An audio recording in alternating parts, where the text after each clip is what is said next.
Hi, welcome to yet another episode of the Campus Chibozi. It's a very dull evening. The weather is a bit cold, but we decided to come here and give you something interesting for you guys to listen to. I have a new guest. We are shooting this for the first time. Welcome, Ezra. Say hi to our viewers. To everyone viewing the podcast, thank you so much for coming through. My name is Ezra. Of course, I'm a student of Cavendish University, Uganda. Yeah.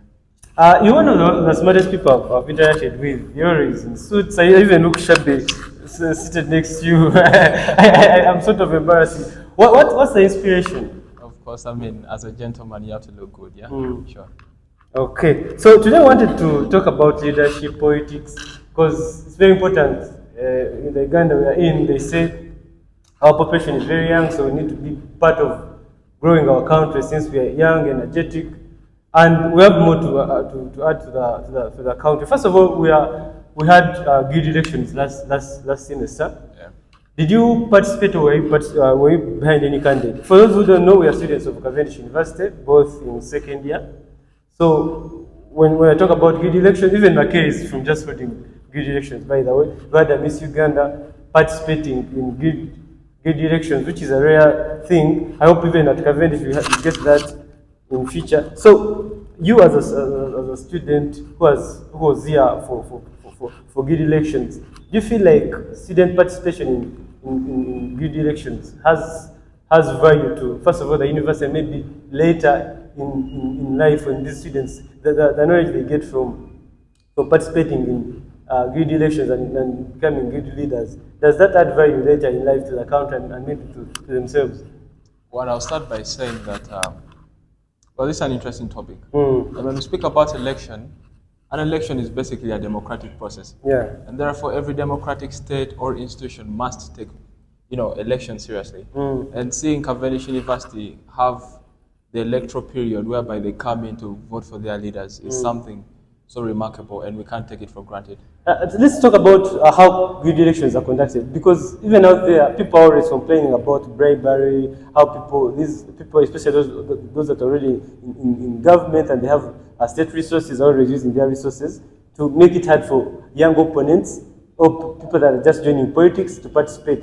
Do you think at university level, because even in primary we used to use sweets to bribe our fellow people, then secondary we upgraded a little bit, maybe we could use a bit of money or something, or maybe take people to the canteen and house them breakfast. For you at grade level, do you think putting in money is really necessary, or students should just use words or manifestos to convince fellow students? I'll tell you this, man. At a university level, there's no difference between university politics and politics outside university.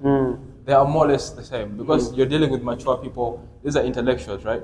And therefore, they don't vote for people because, hey, you're my friend or so. We vote for people because of, one, their capabilities. You get it? Because in here, we're looking for results. And therefore, everyone else, we call it politics. Yeah. We call it a dirty game. And therefore, everyone else is going to do what they can under their means to win an election. So for you, think people should do whatever it takes, if it means bribing, if it means using money, or you think it's just because it's absurd, it's the way things are, but you think there are things that could be changed? Politics is always a dirty game. That's one thing I can tell you. That quote is famously attributed, I don't know whether famously attributed to a former president. It doesn't mean that they say he's the first person to say that, Sure. Speaking. So it's a very dirty game, but also a very friendly game. And therefore, I believe in politics there's a lot of theft. I would use that word, theft. And therefore, at the end of the day, the best thief wins. I don't know how you're going to steal, but the best thief must win. So we had a very useful leader, Bobi Wine, real name Robert Chagulanyi. He was participating in national elections as a presidential candidate for the second time. He was an MP before. The aftermath of what happened, you saw it. What do you, as a person, think? Do you think it was unfair what happened to him, especially now that he's even out of country? People say in exile, some people say he just did that. People in government say he's just playing games with his voters. Those in opposition say he was treated unfairly. For you, what do you think? Especially now, you can even move further to, if you look at what is happening to Bobi Wine, do you think young people have a chance in participating in leadership in this country?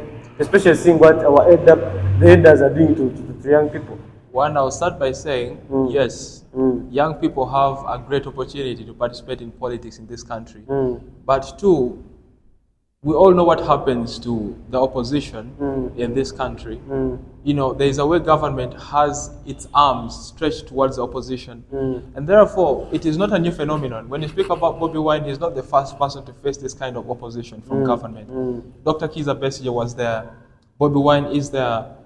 Mugisha Muntu was there. Yeah. So he's not the first person to actually, you know, face this kind of thing. And therefore, I find it unfair for us to only speak about him, yet other people have also been in that very spot. So, you know what did you say? A very good meeting. Like, he should stay strong and stop whining. Do you think he's whining? Be stronger. That's so the thing. Be stronger, my brother. It is part of the game. So you feel like he's not being strong enough. Exactly. But always complaining all the time. Exactly. So, okay, and moving further, we saw I think it's last week, where the Chief of Defense Forces was having, we went on X, and as always controversial, sometimes using coded information to lay out his messages. And among the things he was rooting for is that we need young ambassadors representing us in the diaspora. Thank you.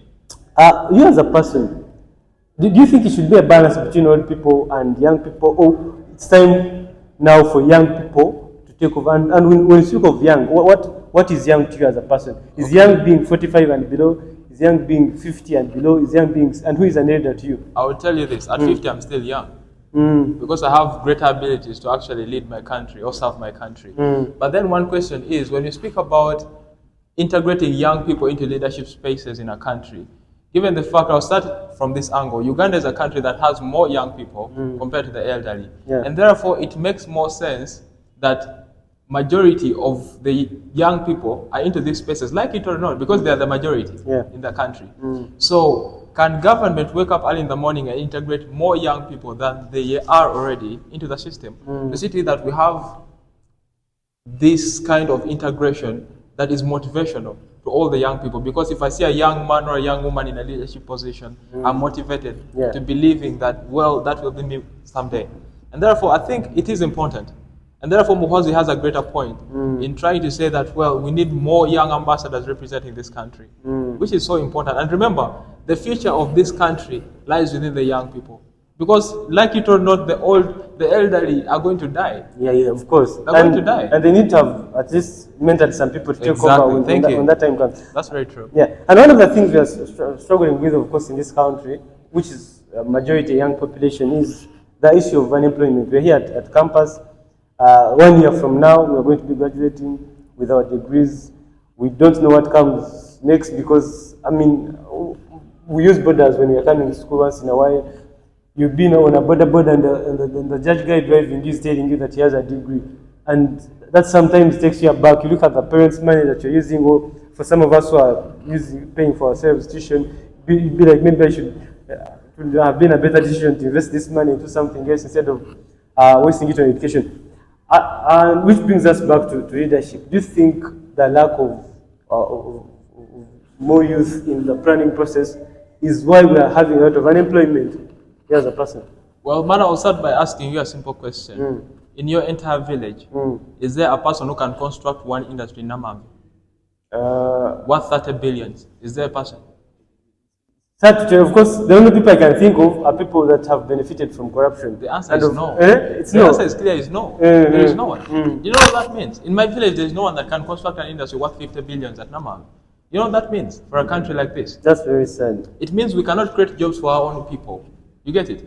Within Uganda, we cannot create jobs for our own people. And what does government have to do? Which government has already done, is going and opening doors for investors to come into this country, invest their money, create opportunities for the young people to work, which government is exclusively doing night and day. Majority of Chinese are here, Indians are here investing into the country and employing most of the youth, which personally I take it as a big opportunity and a big step by this government. But one thing I would say is it is so sad that the levels of unemployment are increasing every single day. And government is fighting hard night and day to see to it that these levels are at least reduced. I would love to ask government today to at least increase their initiatives. If they've been doing it at level A, let them do it at level B or even C. to see to it that the increasing number of unemployment within the country is at least reduced to meeting the demands of the youth. Yes, so you think the government is on the right track? What is lacking is they need to like double up the efforts. I'll tell you this: the government of Uganda, in particular, has come up with a million initiatives to try to, remove poverty or reduce the levels of poverty in this country. Mitigation has been something Mr. Museveni has done under his government. If you're a serious Ugandan, you'll know about a program called Emyoga. Yeah. You'll know about Poverty Elevation Department in Western Uganda.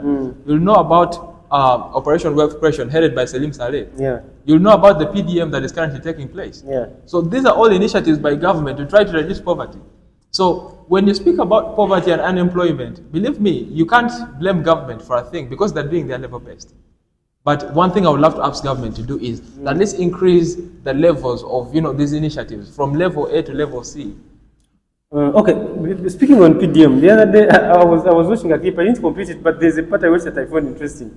The president was speaking about the PDM, which you are talking about. It was, I think PDM was mostly the whole of this the Chanja before, the one that is ending. They've been moving around the country, giving people money in groups, in associations.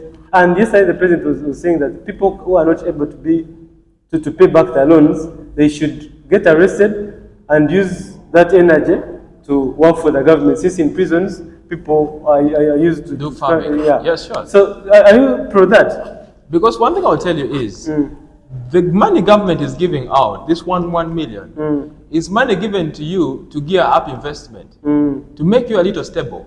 Because when you look at the NRM manifesto under President Museveni, he says his biggest dream is to lead a country whereby every Ugandan can afford a cup of milk a day. How much is a cup of milk? I think it's like 1K, I don't know. It's at 1,000. And therefore, when government gives you 1 million as an investment, as startup capital, it's to help you at least move from level 0 of poverty to at least increase to level 1. You get it? At that point, you can sustain yourself.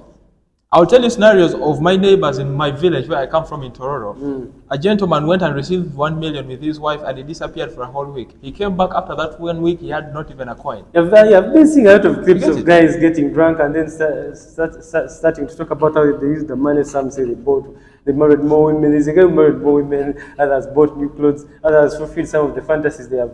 Because they have seen previously, like in NADS and some other government projects where government gave out money and they didn't even take initiative to follow up. Yeah, I think this time the president is very serious about making sure that people start taking these grants that they get from government seriously.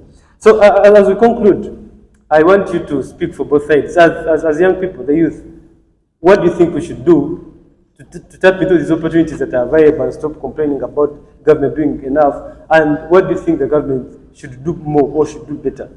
One thing I would always say to every young man is work harder, and see to it that you achieve your goals in life. Because one thing I realized is government may not help you achieve your goals. What you can do right now is try to sort yourself apart and get to know where you want to be, when you want to be there, and fight hard to be there.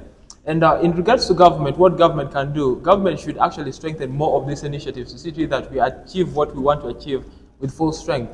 But one thing I would also say is, according to what I see today, the levels of poverty in this country, Uganda, is bound to actually increase. Right now, we are complaining of poverty, but believe me, I feel like in 5 or 10 years to come, we are going to complain of more poverty. Because this is it, right? As a poor man, why are you having 6 kids? You cannot pay school fees for one. Why are you giving birth to 6 children? You get it? At the end of the day, you're going to put this blame on government. Government is not responsible for some of this. That's why I always say, I only blame Mr. Museveni's government for 2 things. One, for not setting a wage bill, or even implementing it. So when you're employing every Ugandan, the last amount of money you should pay them is 350,000. Because with 350,000, someone can be able to establish themselves at the smallest level possible. But most Ugandans are still earning 100,000 on a monthly basis. When do you expect them to become rich? You get it? Yeah. Number 2, why are we as government of Uganda allowing poor people to give birth to more than 2 children? They cannot provide the essentials for these children. They cannot clothe them. They cannot give them quality education. At the end of the day, these kids are going to become a burden to we as government. So as government of Uganda, my blame is to you. Why are we still having poor people with 8 children? Why? Let's set up a law. So at the end of the day, government has done its part. I believe government is doing its part, but also as citizens of this country, let's play our role. Let's do everything we can to become rich. Thank you so much, Ezra. The next time we come, I promise you, I'm going to make him sure. I'm going to make sure that he explains about this giving birth thing because it's a very controversial topic, and I know people eat him up. I'll make sure. Let me give him some time to think about it, so that because it's a good strategy. I mean, if we are poor, why are we raising a lot of kids that we can't afford? Yeah, so I know you guys are used to watching a lot of lifestyle content on this channel. But we are now going to try to mix up things so that we get a little bit more serious. I'm going to be coming back with Ezra often, enough time so that we can learn a lot more from him. This was a great show. Please remember to subscribe, comment, like, and share. Bye.